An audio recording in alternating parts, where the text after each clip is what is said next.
Fala pessoal, tudo bom?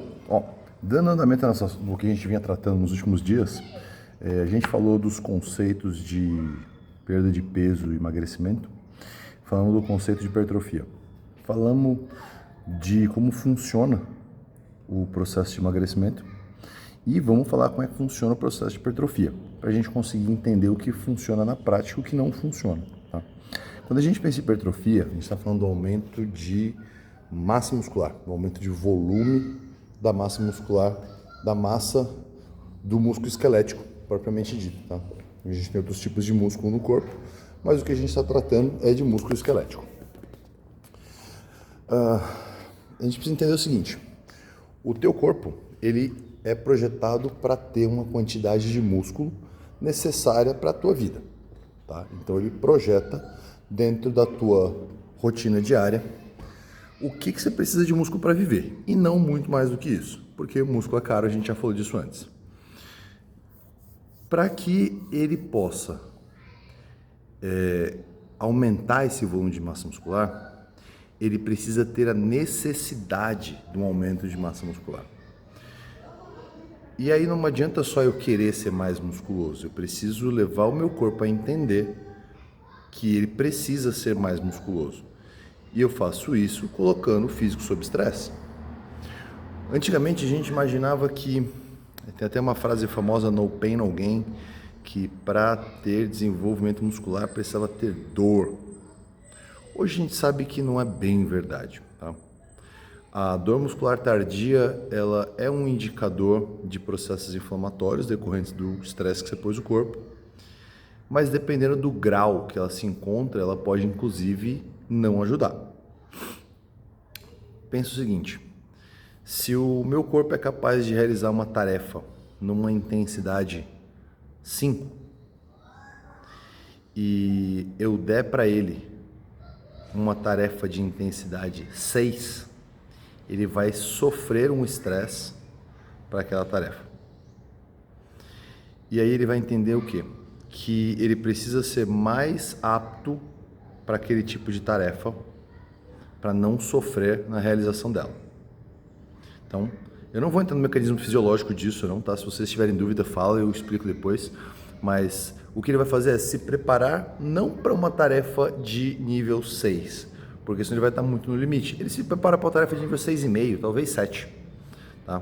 E assim ele aumenta a capacidade física dele. Porém, se fosse tão simples assim, era só eu dar uma tarefa de capacidade 10, com muita carga ou com muita intensidade, e rapidinho eu ia de 5 para 10. Só que se você dá um salto muito grande, o teu corpo entra em choque. Ele simplesmente entrega os pontos e fala, bom, isso aqui não vai dar. E se ele tentar, ele vai se machucar, porque ele não está pronto para aquilo. Então, você precisa impor ao teu corpo a necessidade de uma melhora progressiva. Tá? Se hoje eu sou apto a 5, então a minha intensidade que vai propiciar uma melhora vai ser alguma coisa entre 5,5 e 6. E aí depois que meu corpo estiver apto a uma intensidade 6, 6,5, eu vou ter que entregar para ele uma intensidade 6,5, 7. E assim progressivamente, tá? Esses processos eles levam algum tempo e eles precisam ser sustentáveis. Por exemplo, não adianta eu dar estresse se eu não dou alimento, se eu não dou nutriente, se eu não consigo construir aquilo. Tá? Então, eu preciso entender a cadeia. Para que haja um ganho, uma melhora no processo hipertrófico, para que haja um ganho de volume, eu preciso ter um treino que coloque o meu corpo num estresse e numa necessidade contínua de melhora. Eu preciso ter alimento que sustente isso. Tá? Porque se eu preciso construir mais massa, pensa numa obra. Eu preciso ter material. Se não tiver material, não importa quão bom é o teu pedreiro, não tem obra. E do mesmo jeito que se eu tiver material, mas não tiver um bom pedreiro, não tem obra. E ainda tem um terceiro plano aqui, que é, eu preciso ter intencionalidade. A gente vê pessoas que fazem serviços que são muito físicos e não tem um físico incrível. A pessoa pode até ser forte, Mas você não vê uma pessoa musculosa ou um físico incrível, uma pessoa que faz, sei lá, uma diarista. Trabalho super físico, super intenso. Mas isso não torna ela musculosa, porque ele não é planejado, programado, ele não tem progressão.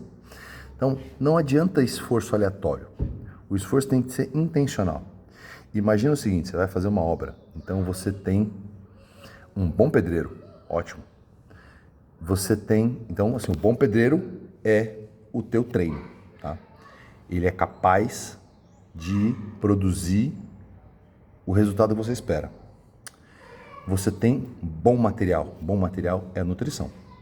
Você tem material suficiente para que o teu pedreiro faça o trabalho dele. Só que você precisa ter um bom plano. Se você tem um bom pedreiro, tem bom material, mas não tem um plano, pode sair tudo aleatório, inclusive nada. Isso é a intencionalidade. Você precisa treinar de forma intencional. Você precisa ter a intenção de trabalhar próximo do teu limite, para que você tenha melhora. Se você não tiver intencionalidade, e aí precisa de um pouco de foco, tá? Por exemplo, a gente vê muito treino que acontece sem intenção. A pessoa está treinando preocupada com o celular, com a foto, com o horário, com o colega, com qualquer outra coisa. Nesse momento não tem intencionalidade, você está fazendo esforço e não treino. O treino, para que você tenha progresso, ele exige intencionalidade. Por isso a gente vê muita gente que treina por anos e não tem físico nenhum. E outras pessoas que em períodos muito menores conseguem físicos impressionantes. Isso é intencionalidade. Você precisa estar dedicado àquele processo. Eu sei que tem muitas variáveis no processo de hipertrofia, e por isso eu sempre falo que quando a pessoa diz que quer perder peso, é muito mais fácil do que quando ela quer ganhar massa muscular.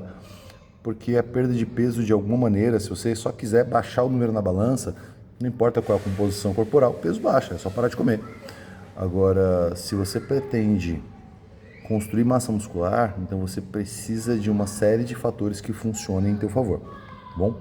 Galera, eu acho que isso dá pra gente entender como é que funciona o processo de ganho de massa muscular, dá pra entender o que eventualmente a gente está fazendo de errado ou não, tá? Das próximas eu volto aqui com coisas que sejam mais objetivas e talvez com dicas que a gente consiga aplicar no dia a dia, ok? Se tiverem dúvida, manda aqui. Beijo pra vocês, até mais.